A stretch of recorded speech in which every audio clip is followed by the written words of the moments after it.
So I've had the pleasure of running into Senator Clegg on the campaign trail, and it's great to have him here with us.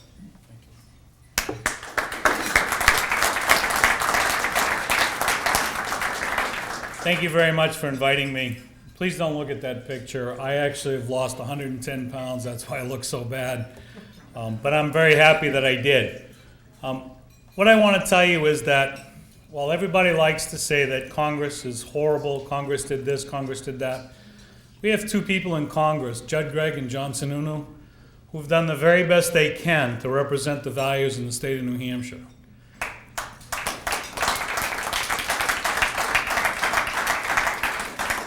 I'm also going to step out on a limb and talk about earmarks, and I'm going to remind you all that the Naval Shipyard in Portsmouth has 5,000 jobs. The Navy never seems to want to actually fund that 5,000 jobs, and it's been with earmarks that the state of New Hampshire, along with Maine, has been able to maintain that naval shipyard and the submarine work that we do. So we need to be careful when we say, let's just end earmarks. How about we shed some more light on earmarks? How about we make sure that we don't bury inside some hippie museum in New York, but on the things that really need to be done, we can still do them.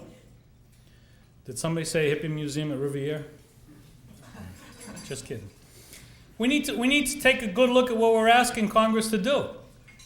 When you send us down to the State House in New Hampshire, we listen to everybody who's willing to speak. How many of you ever have written a letter to a state rep or a state senator? There's a few of you.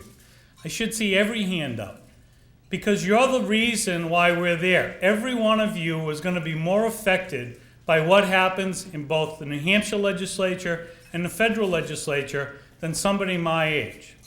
Because what we do today in energy is going to determine what you have for a future.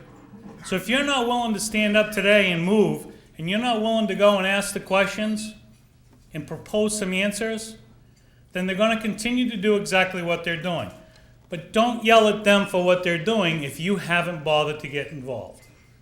Now, let me tell you briefly, I was a young man who didn't have the ability to go to college because I didn't have money. I can tell you that my wife and both my children have gone to school, and it's one of the greatest accomplishments I've ever achieved, is being able to do that for them. But I can also tell you that people said to me, you can't make a difference. I ended up owning the company I worked for.